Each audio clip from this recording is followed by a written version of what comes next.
What is up, everybody? We're on day 77 of our Bible in a Year series. Different background, different everything.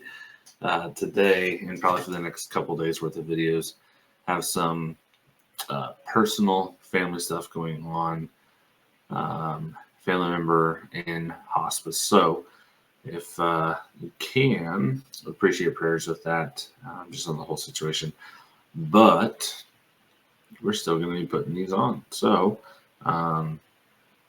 it's gotta make do with the space location that I have, and I was lucky enough to have this available. So let's jump straight in. We're in Judges.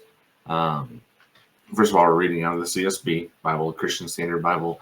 There's a link in the description for a Christian Standard Apologetic Study Bible. If you're interested in that, I also have a video reviewing that Bible, talking about specifically why I recommend it as much as I do. So we're going to jump straight into Judges 16, 17, and 18. Chapter 16. And we left off last time talking about Samson. This is the continuation of the story of Samson. So, verse 1. Samson went to Gaza, where he saw a prostitute and went to bed with her. When the Gazites heard that Samson was there, they surrounded the place and waited in ambush for him all that night at the city gate. They kept quiet all night, saying, "Let's wait until dawn.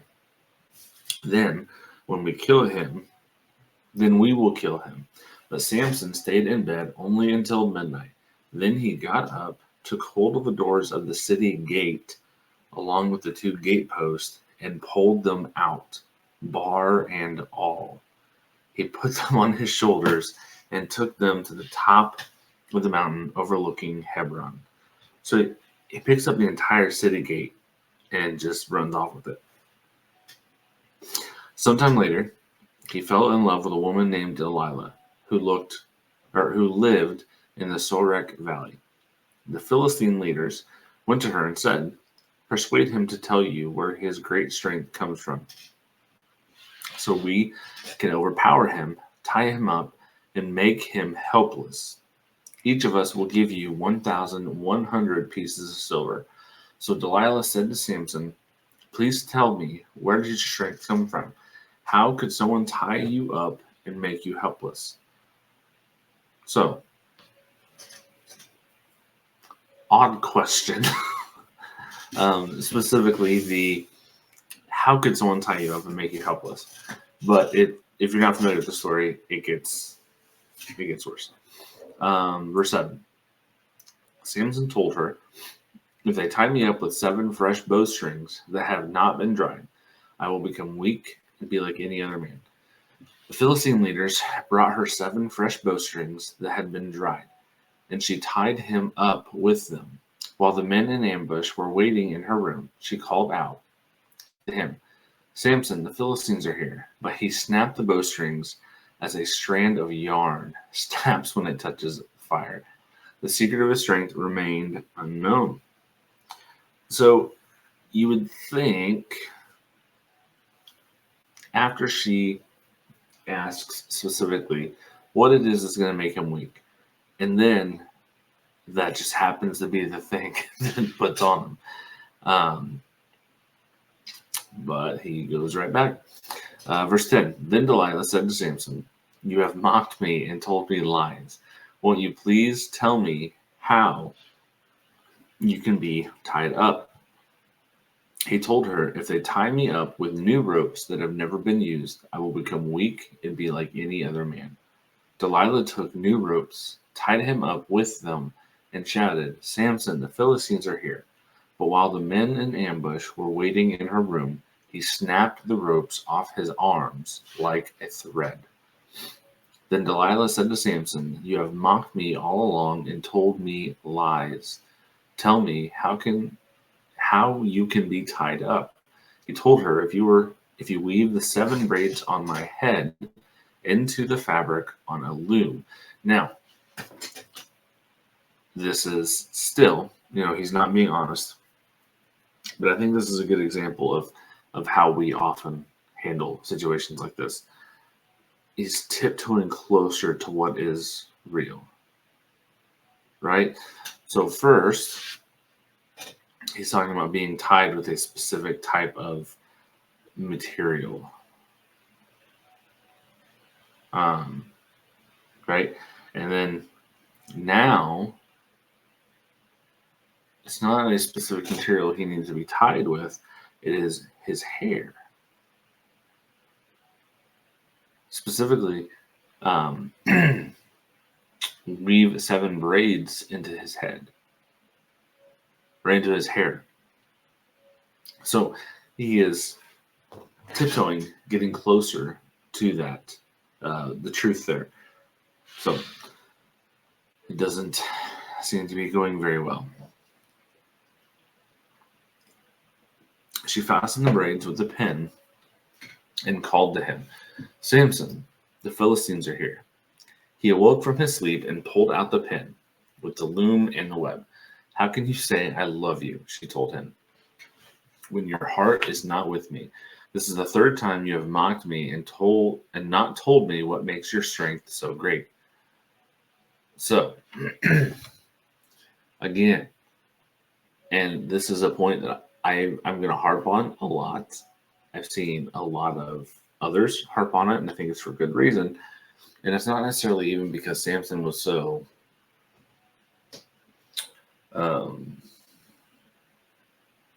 stupid with this. Because I think many, many times we do the exact same thing. Right? So, he's tiptoeing closer and closer and closer and closer. Now, verse 16. Because she nagged him day after day and pleaded with him until she wore him out, he told her the whole truth and said to her, "My hair has never been cut because I am a Nazarite to God from birth. If I am shaved, my strength will leave me, and I will become weak and be like any other man." When Delilah realized that he had told her the whole truth, she sent this message to the Philistine leaders: "Come one more time, for he has told me the whole truth." The Philistine leaders came to her and brought the silver with them. Then she let him fall asleep on her lap and called a man to shave off the 7 braids of his head. In this way, she made him helpless, and his strength left him. Then she cried, "Samson, the Philistines are here." When he awoke from his sleep, he said, "I will escape as I did before and shake myself free." But he did not know the Lord had left him. So in that moment, God has left Samson, and Samson doesn't realize it. That's a scary thought. Very, very scary thought. Verse 21. The Philistines seized him and gouged out his eyes. They brought him down to Gaza and bound him with bronze shackles, and he was forced to grind grain in the prison. But his hair began to grow back after it had been shaved. I love, love, love, love this verse. Even though he was far gone, even though he had left, his hair began to grow back. God wasn't done with him. Verse 23.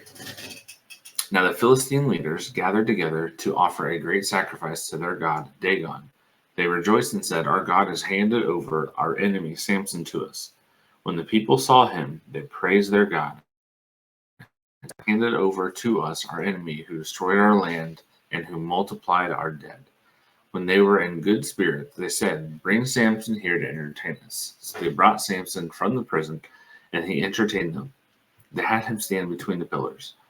Samson said to the young man who was leading him by the hand, "Lead me where I can feel the pillars supporting the temple, so I can lean against them." The temple was full of men and women. All the leaders of the Philistines were there, and about 3,000 men and women were on the roof watching. Samson entered. Samson entertained them.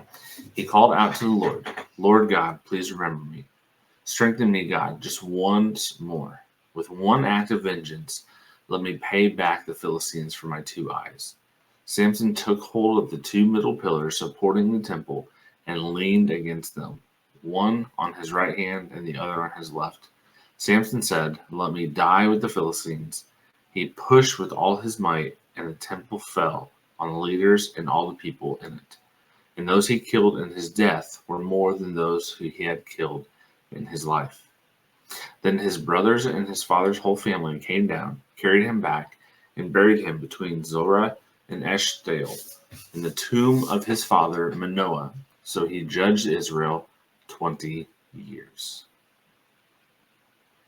Okay, that is the story of Samson. On to Judges 17. There's a man from the hill country of Ephraim named Micah. He said to his mother, "The 1,100 pieces of silver taken from you, and that I heard you place a curse on. Here's the silver. I took it." Then his mother said, "My son, may you be blessed by the Lord." He returned the 1,100 pieces of silver to his mother, and his mother said, "I personally consecrate the silver to the Lord for my son's benefit to make a carved image or a silver idol. I will give it back to you." So he returned the silver to his mother, and she took 5 pounds of silver and gave it to a silversmith. He made it into a carved image and a silver idol, and it was in Micah's house. This man Micah had a shrine, and he made an ephod, and household idols, and installed one of his sons to be his priest. In those days there was no king in Israel. Everyone did whatever seemed right to him. There was a young man, a Levite from Bethlehem in Judah, who was staying within the clan of Judah. The man left the town of Bethlehem in Judah to stay wherever he could find a place. On his way, he came to Micah's home in the hill country of Ephraim. "Where do you come from?" Micah asked him. He answered him, "I am a Levite from Bethlehem in Judah. I am going to stay wherever I can find a place." Micah replied, "Stay with me and be my father and priest, and I will give you 4 ounces of silver a year, along with your clothing and provisions." So the Levite went in and agreed to stay with the man, and the young man became like one of his sons. Micah consecrated the Levite, and the young man became his priest, and lived in Micah's house. Then Micah said, "Now I know that the Lord will be good to me, because a Levite has become my priest." Okay. Chapter 18. In those days there was no king in Israel, and the Danite tribe was looking for territory to occupy. Up to that time, no territory had been captured by them among the tribes of Israel. So the Danites sent out 5 brave men from all their clans, from Zorah to Eshtaol, to scout out the land and explore it. They told them, "Go and explore the land." They came to the hill country of Ephraim as far as the home of Micah and spent the night there. While they were near Micah's home, they recognized the accent of a young Levite. So they went over to him and asked, "Who brought you here? What are you doing in this place? What is keeping you here?" He told them, "This is what Micah has done for me. He has hired me, and I became his priest." Then they said to him, "Please inquire of God for us to determine if we will have a successful journey."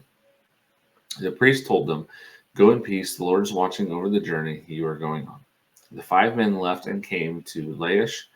They saw that the people who were there were living securely in the same way as the Sidonians, quiet and unsuspecting. There was nothing lacking in the land and no oppressive ruler. They were far from Sidonians, having no alliance with anyone. When the men went back to their relatives in Zorah and Eshtaol, their relatives asked them, "What did you find?" They answered, "Come on. Come on, let's attack them, for we have seen the land is very good. Why wait? Don't hesitate to go and invade and take possession of the land. When you get there, you will come to an unsuspecting people and a spacious land, for God has handed it over to you. It is a place where nothing on earth is lacking." 600 Danites departed from Zorah and Eshtaol, armed with weapons of war. They went up and camped at Kiriath Jearim in Judah. This is why the place is still called the Camp of Dan today. It is west of Kiriath Jearim. From there they traveled to the hill country of Ephraim and arrived at Micah's house. The 5 men who had gone to scout out the land of Laish told their brothers, "Did you know that there are an ephod household gods, and a carved image and a silver idol in these houses? Now think about what you should do." So they detoured there and went to the house of the young Levite at the home of Micah and greeted him. The 600 Danite men were standing by the entrance of the city gate, armed with their weapons of war. Then the 5 men who had gone to scout out the land went in and took the carved image, the ephod, the household idols, and the silver idol, while the priest was standing by the entrance of the city gate with the 600 men armed with weapons of war. When they entered Micah's house and took the carved image, the ephod, the household idols, and the silver idol, the priest said to them, "What are you doing?" They told him, "Be quiet, keep your mouth shut. Come with us and be a father and a priest to us. It is better for you to be a priest for the house of one person, or for you to be a priest of a tribe of one person, or for you to be the priest." Okay. "Come with us and be a father and a priest to us. Is it better for you to be a priest for the house of one person, or for you to be a priest for a tribe and a family in Israel?" So the priest was pleased and took the ephod, household idols, and carved image, and went with the people. They prepared to leave, putting their dependents, livestock, and possessions in front of them. After there were some distance from Micah's house, the men who were in the houses near it were mustered and caught up with the Danites. They called to the Danites, who turned to face them, and said, "Micah, what's the matter with you that you mustered the men?" He said, "You took the gods I had made and the priest and went away. What do I have left? How can you say to me, 'What's the matter with you?'" The Danites said to him, "Don't raise your voice against us, or angry men will attack you, and you and your family will lose your lives." The Danites went on their way, and Micah turned to go back home because he saw that they were stronger than he was. After they had taken the gods Micah had made and the priests that belonged to him, they went to Laish, to a quiet and unsuspecting people. They killed them with the swords and burned the city. There was no one to rescue them because it was far from Sidon, and they had no alliance with anyone. It was in a valley that belonged to Beth Rehob. They rebuilt the city and lived in it. They named the city Dan, after the name of their ancestor Dan, who was born to Israel. The city was formerly named Laish. The Danites set up carved image for themselves. Jonathan, son of Gershom, son of Moses, and his sons were priests for the Danite tribe until the time of their exile from the land. So they set up for themselves Micah's carved image and that he had made, and it was there as long as the house of God was in Shiloh. Okay. That is it for the reading for today. But we do have our questions. So, question 1. Samson's vulnerability to Delilah in Judges 16 leads to his capture. What can his story teach us about the dangers of misplaced trust or unchecked desires? So, I talked about it a little bit, but it's not just like all of a sudden, boom, it happens and he's shocked, right? I'm sure he's shocked, but he should have been. He keeps tiptoeing up to it and getting closer and closer and closer and closer and closer until finally he has stepped over that line entirely. And I don't think if we try to tiptoe and get as close to sin as we can, sorry, 10 minutes, we shouldn't be surprised when we end up stepping over the line. Question 2. Samson's final prayer and act of destruction bring deliverance. How does this bittersweet end reflect both God's mercy and the cost of disobedience? Well, pretty simply, the wages of sin is death. The punishment or the payment for sin has to be death. Now, this was kind of a Samson stepping in, almost a Christ-like mirror here. Not exactly, but similarly, I think similar. And I like the story of Samson. I know a lot of people don't. A lot of people see it as just negative and a bad example.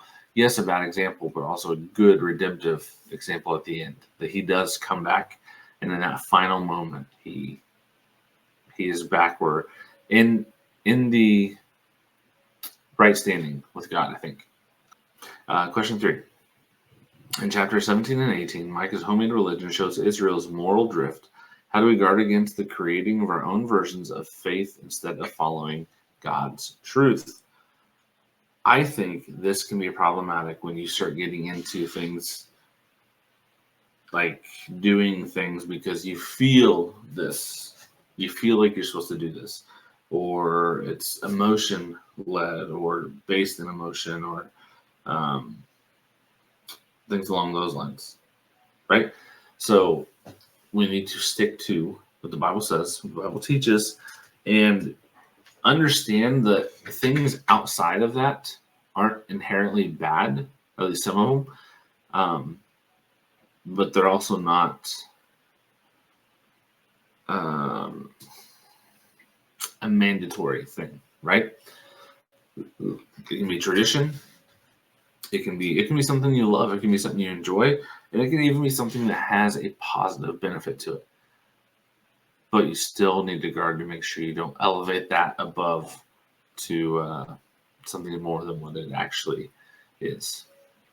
So that is all for today. Appreciate everyone watching, listening up to this point. If you're still here, consider like the video, subscribe, and comment. I enjoy reading comments.